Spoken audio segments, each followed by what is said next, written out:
Hello दोस्तों। देखिए, मैं राजेश गोरख और फिर से एक नई क्लास में उपस्थित हूं। और आज हम समझेंगे बच्चे भारतीय संविधान के जो भूमिका है, जो बैकग्राउंड है कि भारतीय जो संविधान है इसको हम किस तरीके से समझते हैं। और इसके अलावा भारतीय जो संविधान है इसको समझना क्यों आवश्यक है। आखिरकार ऐसा क्यों कहा जाता है कि भारत के जो प्रत्येक नागरिक है भारत का, उसको भारतीय संविधान की जानकारी अवश्य होनी चाहिए, चाहे वो गवर्नमेंट जॉब की तैयारी कर रहे हों या ना कर रहे हों। ऐसा किस लिए कहा जाता है कि आखिरकार जो इंडियन कॉन्स्टिट्यूशन है, जिसको हम भारतीय संविधान कहते हैं, इसकी जानकारी अवश्य होनी चाहिए। क्या होता है मेरे दोस्त कि जो भारत में और या कहें भारत देश में जितनी भी घटनाएं होती हैं जो राजनीति से संबंधित होती हैं, वो सभी भारतीय संविधान के अनुरूप चलती हैं। कहें तो जितने भी कोई भी जो प्रोजेक्ट होता है या संसद में जो कोई भी बिल पास होता है या कहें भारत में कोई भी नया कार्य जो होता है, वो भारतीय संविधान के अनुसार ही किया जाता है।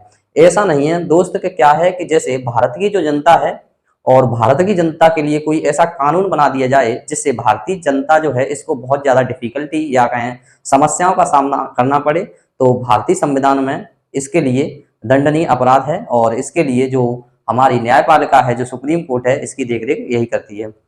इसके अलावा सबसे पहले इसमें दो पॉइंट हैं। एक पॉइंट है भारतीय संविधान को कैसे समझें और दूसरा जो पॉइंट है वो है क्यों समझें। तो इंडियन कॉन्स्टिट्यूशन जो भारतीय संविधान है, इसमें ये जो दो पॉइंट हैं, इनमें सबसे पहले हम क्यों समझें ये ज़्यादा महत्वपूर्ण पॉइंट बनता है और ये जो समझना है ये अति आवश्यक है।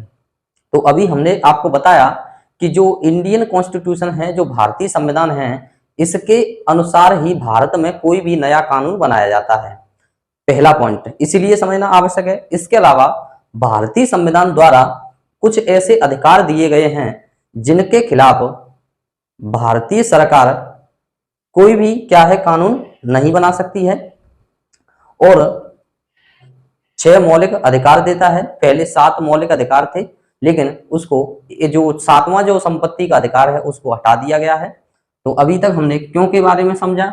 अब हम समझते हैं भारतीय संविधान को कैसे समझते हैं, क्या होता है। तो सबसे पहले जो इंडियन कॉन्स्टिट्यूशन है इसके बारे में समझते हैं। तो देखिए क्या होता है कि भारतीय संविधान जो है इसका निर्माण संविधान सभा के द्वारा, कैबिनेट मिशन के द्वारा इसका निर्माण किया गया। कैबिनेट मिशन के द्वारा इसका निर्माण किया गया। इसके अलावा संविधान एक सभा हुई। तो संविधान सभा से तात्पर्य है कि ऐसी सभा जिसके द्वारा संविधान को बनाया गया उसे संविधान सभा कहते हैं। इसके अलावा भारतीय संविधान के कुछ भाग हैं। तो भाग कितने हैं? 22 भाग हैं। इसके अलावा अनुच्छेद हैं कुछ। अनुच्छेद 395। इसके अलावा अनुसूचियां हैं। अनुसूचियों की संख्या सबसे पहले 8 थी, लेकिन बाद में 12 कर दी गई। तो इस तरीके से हम इसको समझते हैं। इसके अलावा बारी बारी से हम अनुच्छेदों का डिस्कशन करते हैं। इसके अलावा बारी बारी से भागों का डिस्कशन करते हैं और बारी बारी से अनुसूचियों का डिस्कशन करते हैं। इस तरीके से हम भारतीय संविधान को समझते हैं। अब हम जो अगली हमारी जो वीडियो होगी उसमें हम बारी बारी से टॉपिक वाइज भारतीय संविधान को समाप्त करेंगे। और तब तक के लिए आप जुड़े रहिए हमारे यूट्यूब चैनल से ज्ञान की ताकत। और मैं राजेश गोरख आपके लिए इसी प्रकार से मेहनत करता रहूंगा और मेरी जितनी भी वीडियो हैं वो क्रम से आती रहेंगी। तब तक के लिए आप हड़बड़ाएं नहीं और बेचैन ना हो और अपनी जो पढ़ाई है उसको स्मूथ वे में लेकर के और चलें।